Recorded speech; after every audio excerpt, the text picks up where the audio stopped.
Hello YouTube, my name is Miles and I have a channel called Paradise in a Pot.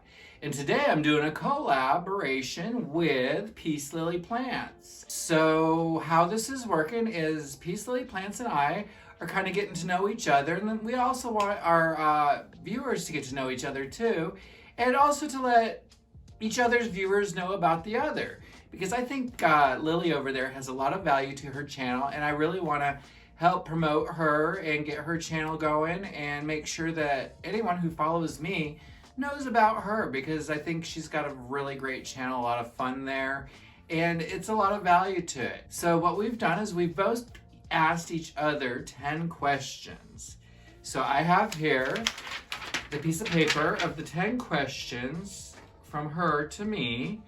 And what I'm going to do is I'm going to go ahead and read off the question, and then I'm going to think about or possibly get up and grab, I don't know, we'll see what the questions are, one of my plants to show you guys what it is that I got going on here. Without further ado, let's get going.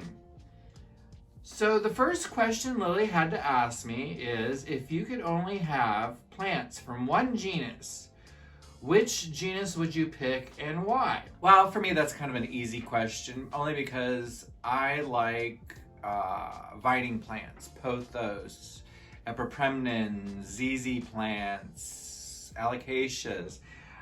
So yeah, you guessed it, I like the Arium genus, basically the aroids. And if that's all I could have, I'd be very happy with that. It's not all I have, but I would be happy with that. Second question here, if there was one genus you could not own plants from, which one would you pick and why?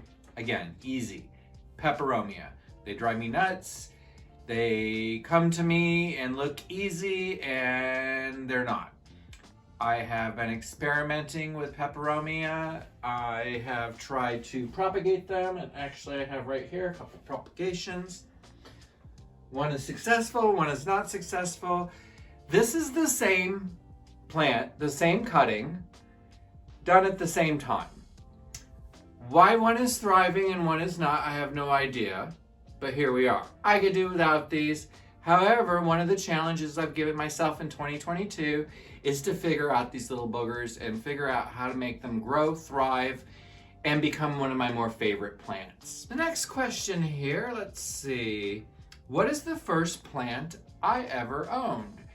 Well, I'd have to say that the first plant that I personally ever took care of was when I was a kid, probably about 15 years old, 14, 15. We had just moved to Las Vegas, and my 7th grade year, way back in ancient dinosaur times, was very, let's say, very much of a roller coaster. I went to like 12 different schools in the 7th grade. We moved all over in the country, from Wisconsin to Tennessee to South Carolina, and then finally ending up here in Nevada. By the end of 7th grade, I had started in a high school that was in Tennessee, because 7th grade was a high school, and ended up in an elementary school where 7th grade was like the last grade, and went to junior highs, middle schools, all kinds of, anyhow, it was a mess. And obviously our school systems don't really talk to one another as far as curriculum, so I could never catch up or really comprehend where any class was at any point in time, because whenever I started comprehending things, we'd move. So by the end of 7th grade, and when we moved to Nevada, my mother registered me at school, and they went to put me into the 8th grade, and they wanted to hold me back and make me do the 7th grade over again. And my mother fought really hard to not allow that to happen. And she also made me a promise, which I have to say is one of the few that she actually ever kept to me, and that we would never move out of the school district where I ended up in 8th grade.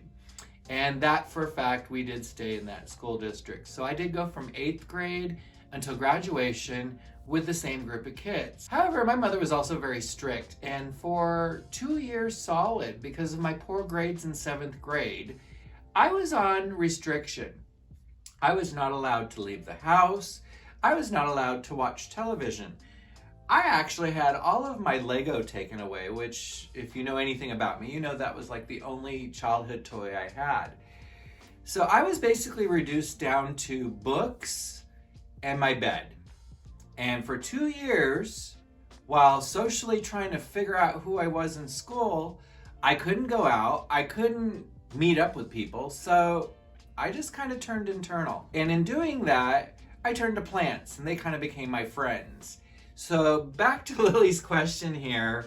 The first plant I ever owned, I would have to say would be a spider plant. And it would be one that I took off my mother's plant to make root, plant up, pot up, and take care of myself. I don't have that plant anymore, but I would say a spider plant with white variegation would be my very first plant ever. And that kind of goes into the next question, question number 4. What's the story about how you got into houseplants? Well, as I just mentioned, I was very isolated in those tween years. And because I really was kind of also afraid to make friends with anyone at school because I had moved around so much, I just kind of got tired of making friends and then leaving. And this was the days before internet or Facebook or anything like that. So it wasn't like you could even really keep in touch with any of these kids. I kind of turned inward and I kind of turned to plants. And my mom knew, I think she kind of just really knew that when I turned 16 and had a car, I was going to be gone. I was going to be gone as much as possible to try to make up for all that time I was stuck home.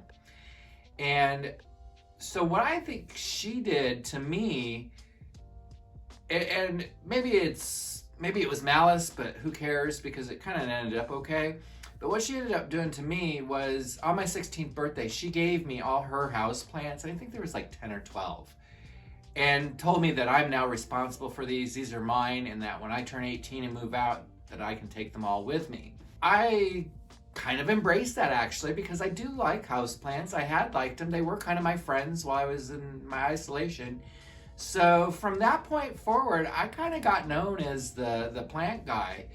I have a lot of friends throughout the years, through my 36 years of having plants, taking care of plants. I've had so many plants given to me just by people who are killing said plant or don't know what to do with said plant or just really didn't want that plant because they weren't plant people. That's kind of how I got into plants. And I have to say I'm really happy that I did, because it's a really enjoyable hobby. I've met tons and tons of awesome people like Lily, who I wouldn't give up for the world. Next question here. If you could have any plant at all right now for free, like a genie wish, which one would you pick? If I could pick a plant right now, I'd want, here I wrote it down. I want Sensa Didymobota. Didymobota.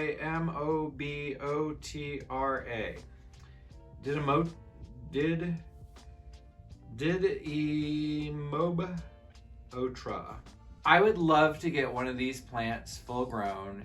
I know that I can order seeds, and I've started looking into that, and as soon as I'm able to, I will. The reason why I want this plant is not only is it kind of a cool house plant, it grows kind of like a tree, but the plant is 24/7.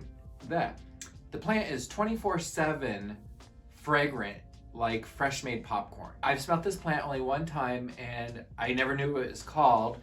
And then I was watching an episode of Plant One On Me by Summer Rain Oaks, and she spotlighted that plant on a nursery tour and gave me the name of it. So now I have the name. Not that I can really say it yet, but usually once I get a plant, I learn how to say it. I really take the time to say it. But yeah, I would love that popcorn plant. I love a plant that makes non-plant people stop and appreciate it. And I think something that has such a aromatic value to it is one of those kind of plants that stops people and say, hey, that smells really good. Plants can do that? Sure, they can do that. So that's the plant I'd like to get. The next question on my list here, if you could pick one new plant for Costa Farms to start growing and sell at Lowe's, Home Depot, etc., which plant would I choose for Costa Farms? I would say that for Costa Farms, I'd like to see more monsteras, maybe like a Monstera Peru, because they're fairly easy. I think they propagate easily. The one I got is a propagation, and it's doing really well. But I'd like to see more monsteras. I like a monstera. I like the aroids. I'd also like to see maybe some more Cebu Blue growing up on a pole, and maybe even achieving some fenestration when I purchase it. I'd pay a little more for that. So that's what I'd like to see them to start growing. Question number 7 here. If you had to choose, and why, common plants versus uncommon rare plants.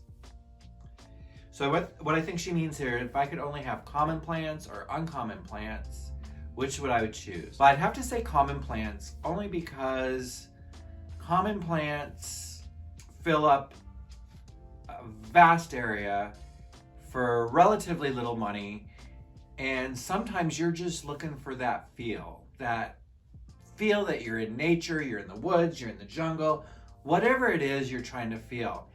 And if you have to do that with rare plants, that's going to get expensive quite quickly. In my collection, I'd have to say that most of my plants are pretty common, pretty usual, pretty regular. But that's kind of subjective too, because it also depends on what part of the country and world you're in.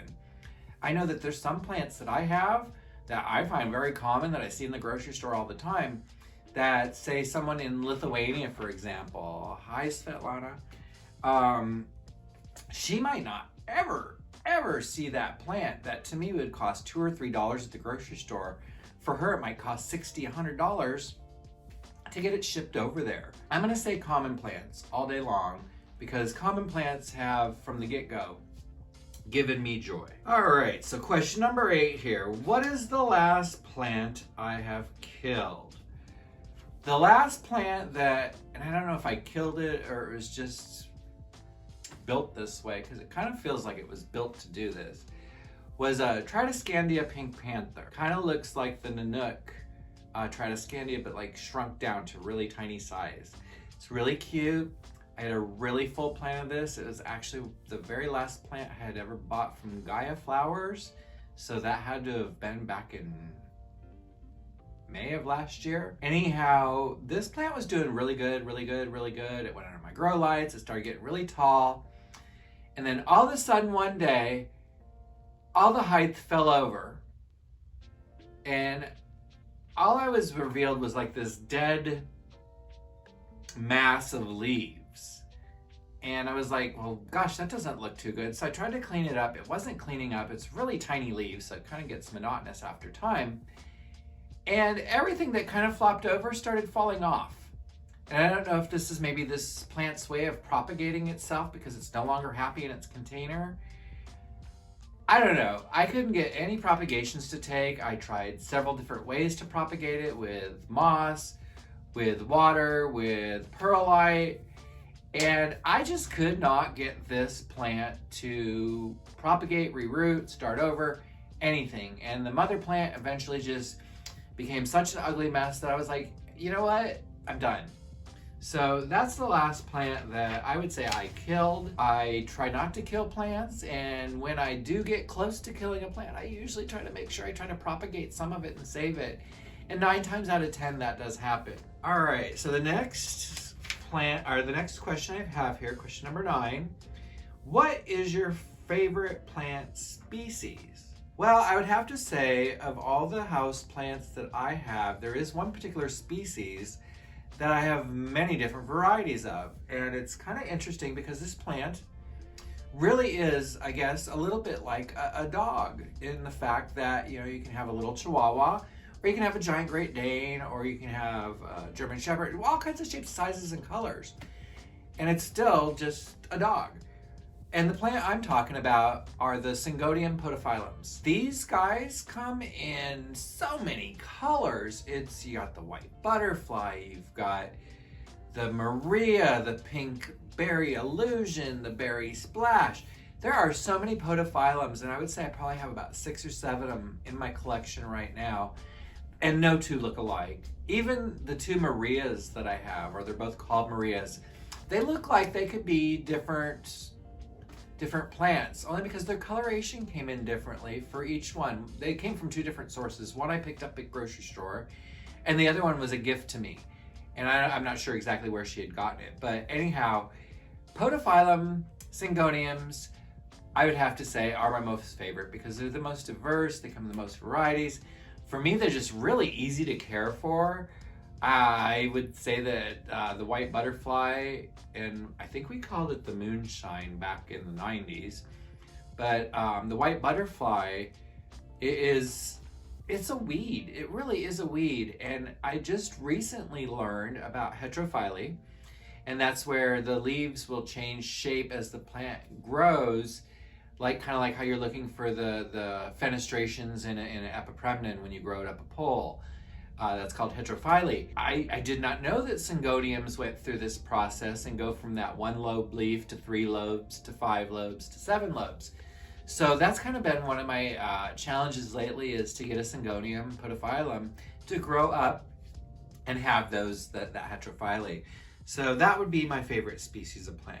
All right, and then my last question here, question number 10, is there a plant you used to hate but now love, and or used to love but now hate? Love, hate, those are really strong words in the plant community. And just really strong words for me entirely. I really don't try to say I hate anything. I might dislike things, but to hate is to me, to hate means you wish it removed from the earth. You just despise it so much you wish it no longer existed. And I really guess I don't have it in my nature to have that kind of anger towards anything. But I would have to say the plant that I was most annoyed with, and the plant that I now kind of really love and appreciate, would be my I'd have to say it's my begonia looking glass. That plant I've had since 2014, and when I picked it up, I did not realize how difficult a begonia could be. I picked it up because it was my favorite color, which is red.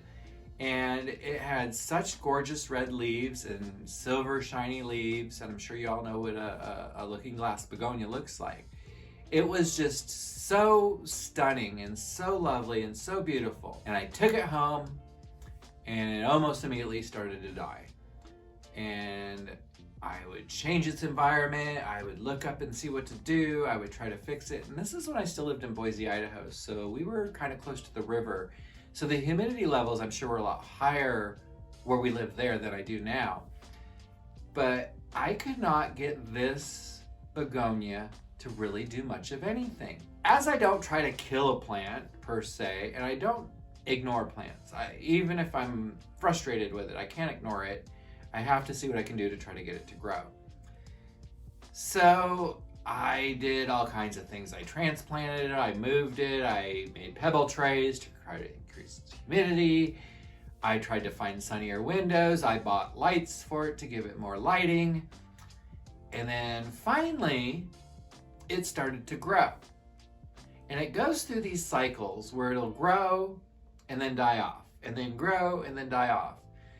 And then we moved to Las Vegas here, or I moved back to Las Vegas in 2015. And we brought that plant with us. And when we got here, it was not liking Las Vegas at all. And that plant just almost diminished to nothing. And I had dead canes sticking up, and I was constantly pruning it. But what I would always do, and what I always do, and it seems to be like a knee-jerk reaction for me, is I propagate the plant. When we moved into where I'm at here now in 2019, from the old location, the mother plant was looking so ratty and raggedy, and it was April. And I had like drowned it and set it out front with some other little plants and some empty pots. And I forgot about it for like 2 or 3 days. And luckily I did have some propagations in glass jars growing. And the mother plant that I had left outside dried up. It got hot. It got like 90 some degrees in April, which this is Las Vegas, we can do that. And it cooked whatever was left outside, and I really kind of felt bad. I thought, oh geez, I'm finally done with this plant, but I feel bad I didn't mean to kill it like that. But when I potted up the cuttings that I had taken, they were like gangbusters. These cuttings grew and grew and grew, and I never had cuttings from this plant really take off like that before. So I'm really not sure what changed, but now this looking glass begonia has become one of my biggest most lovely plants. And I think part of what finally turned this plant around was putting it into a terracotta pot, which sounds unusual for begonia, but this one seems to have liked it better. It didn't like the plastic pots. It didn't like the ceramic pot. It wanted a terracotta pot. Great, so I gotta water it every day. Fine, but let me go get it. All right, so here we go. And this is my looking glass begonia today. This thing has been propagated so many times and is doing so well that I just am amazed by this. So this is the plant that I've had the strongest love-hate relationship with since I've been caring for plants. And I'm gonna say right now, I'm absolutely just loving this plant. It's growing very vigorously. It's got new growth coming out of the bottom. And I actually think I might have to add a little dirt in there. Well, planty people, that's all I have to go over for today. And I wanna thank Peace Lily Plants, Lily over there, for doing this collaboration with me. And I hope you all really enjoy these questions and answers that I've gone through. And I really look forward to any comments you might have. I'm going to be watching her video when she posts this, so I can comment down there for you too. And if you have any questions, please feel free to ask. And make sure that you've not only liked this video, but that you've subscribed to not only Peace Lily Plants, but come on over to Paradise in a Pot. It's spelled Paradise, P-A-R-A-D-I-C-E, because I'm in Las Vegas. All right, everybody, you have a great day, and thanks much for watching. Take care. Bye. What's good, planty peeps? My name is Lily and welcome to Peace Lily Plants. So today we have a fun video. We are actually doing a collaboration with Miles from Paradise in a Pot, and he lives in Las Vegas, so Paradise is like a play on words, pair of dice, Paradise. I think that's a fun name. What we're going to be doing is sort of taking some inspiration from a recent collab between Jacqueline's Jungle and Svetlana from Firefly in the Room. What they had done was they gave each other questions to answer, and then they made one whole video where I think it would start with the person whose channel it was, and then the second half of the video would be the other person answering their questions, so that each person gets the other person's face on their channel. If you're one of Miles' followers, hi, hope you enjoy my part of the video. And if you're one of my followers, hope you'll stick around and watch Miles' part of the video. First of all, I'm excited for this collab just because I think Miles is a really cool, nice guy. And second of all, I think it's cool that in a way we bring different perspectives to this, because me, I've been a plant parent for a very short amount of time. Even shorter than a lot of the people who were on YouTube talking about plants. And Miles, by contrast, he's been keeping plants since the 80s.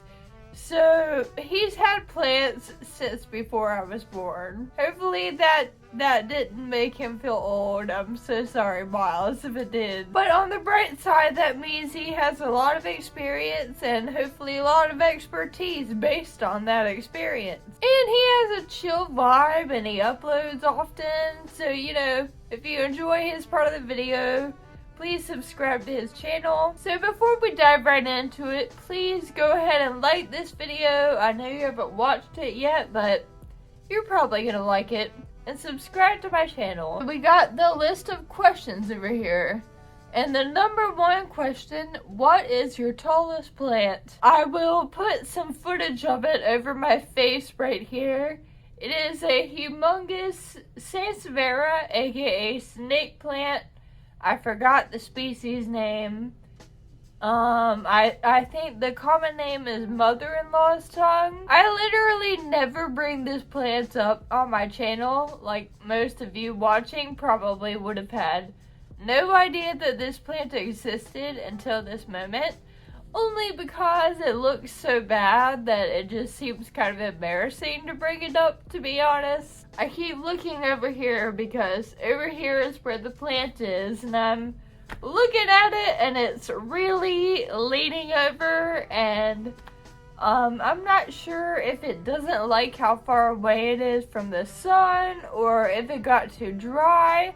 And as has happened with multiple snake plants I've had, it might be that it's gotten too dry to where it's not gonna bounce back. My mom had said that we should move it into a different room, and I think I'm just gonna go with that, because if you're one of Miles' followers and you don't already know this about me, or if you're new around here, my mom, she helps me with a pop-up shop that I run that I also call peacelilyplants. When I have plants that are dying or that I'm just tired of, I'll give them to her and she whisks them away to a different part of the house and does whatever to them to try to bring them back to life. So anyway, I think I'm going to let her move that into a different room closer to the sun and start watering it more frequently and see if it stops looking all diagonal the way it is right now,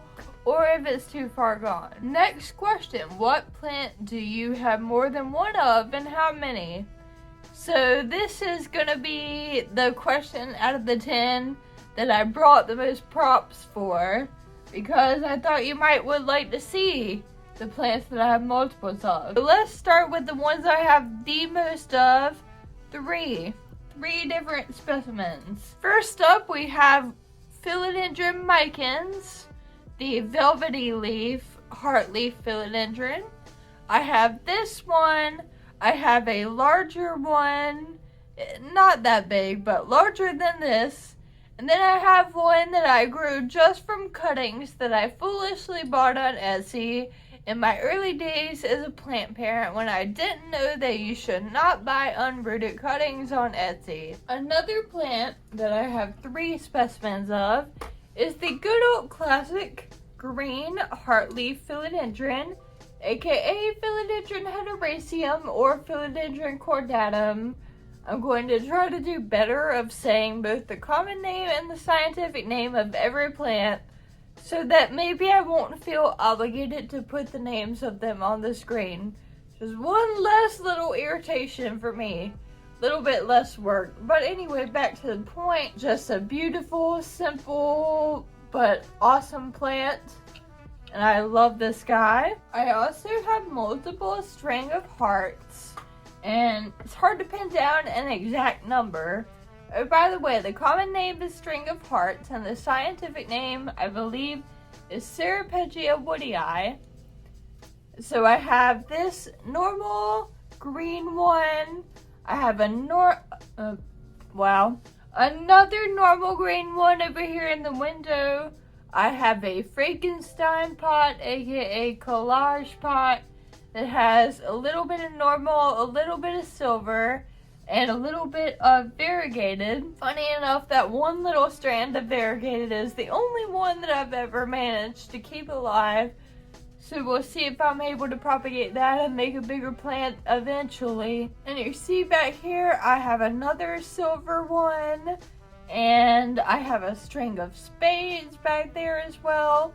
So lots of string ofs and several different string of hearts. Now for plants that I have 2 specimens of, this is a common name, silver satin pothos, scientific name, Syndapsis pictus argyrius.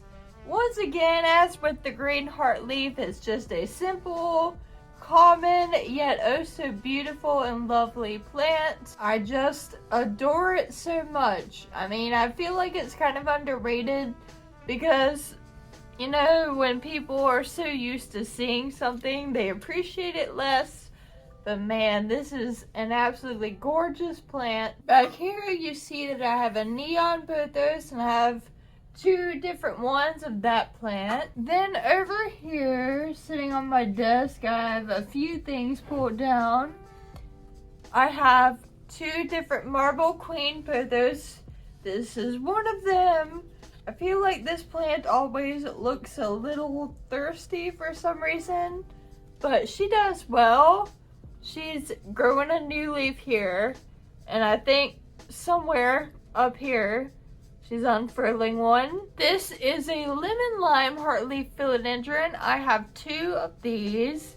And if you're not figuring it out by now, I am a lover of philodendron and especially a lover of any of the heart-shaped ones. I have multiple of the regular green. I have, I only have 1 of the Brazil, but then I have a little teeny baby that I took from it, but I didn't feel like bringing that one on here because I don't have 2 full plants.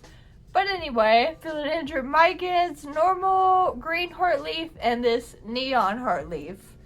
I just cannot get enough of these normal heart-shaped philodendron. And back to the pothos, because I said I have multiple marble queen and multiple neon. This is another pothos that I have a couple of.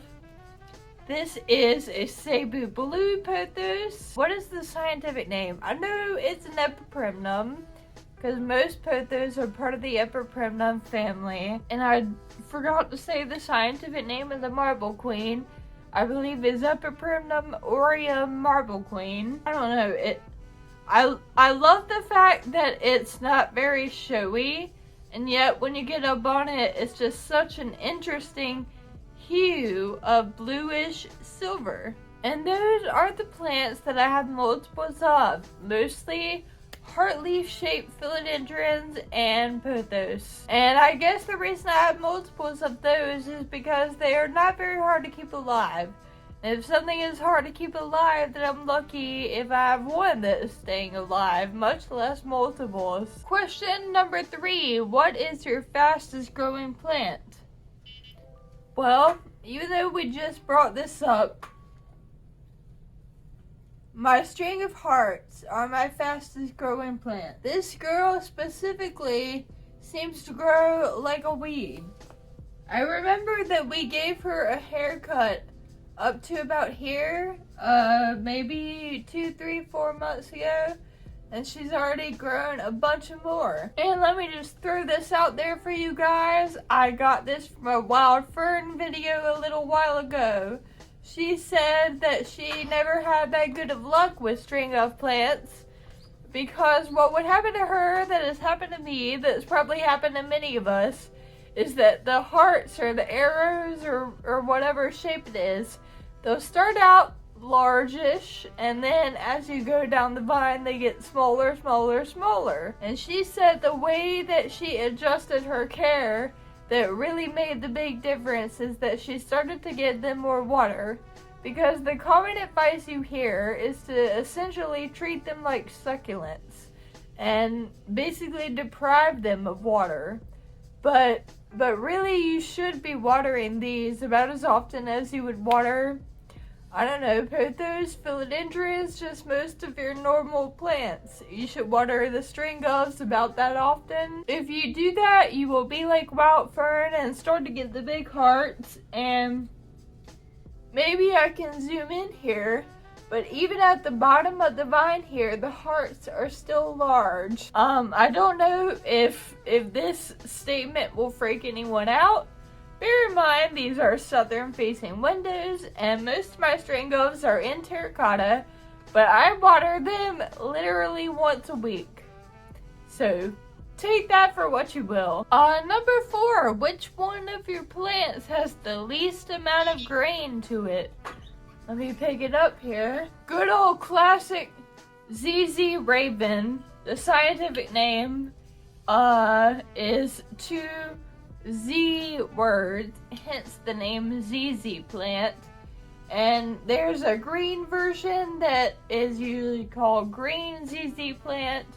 And this one is a Raven ZZ. This is a really cool plant.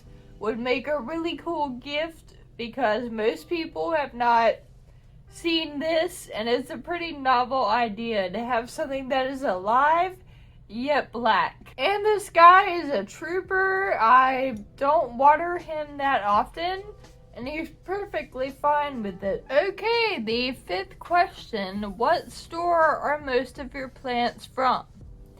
So for those who don't know, I am from the area of Greensboro, North Carolina. Although I do have a lot of common plants, most of them actually came from local nurseries. The two places I've gotten the most plants from are the gazebo on New Garden. Sorry, the name is confusing.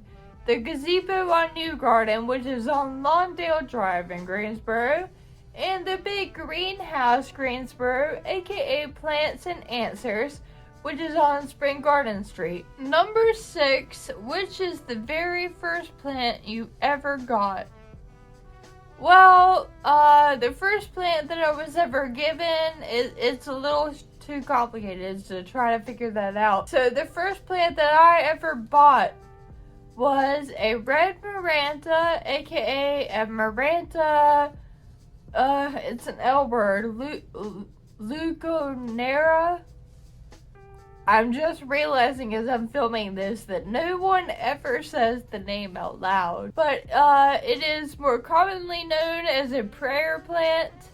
And I will put up a photo of it over my face right now. I call her Anna because of the prophetess Anna in the Bible. I loved that plant so much. Marantas are really what got me into plants, which is funny looking back because now that I have so many and I can't give my Marantas the attention they really want, they don't do that well. I used to be really good at them. Marantas are great plants for people who don't have that many plants because they want a lot of attention.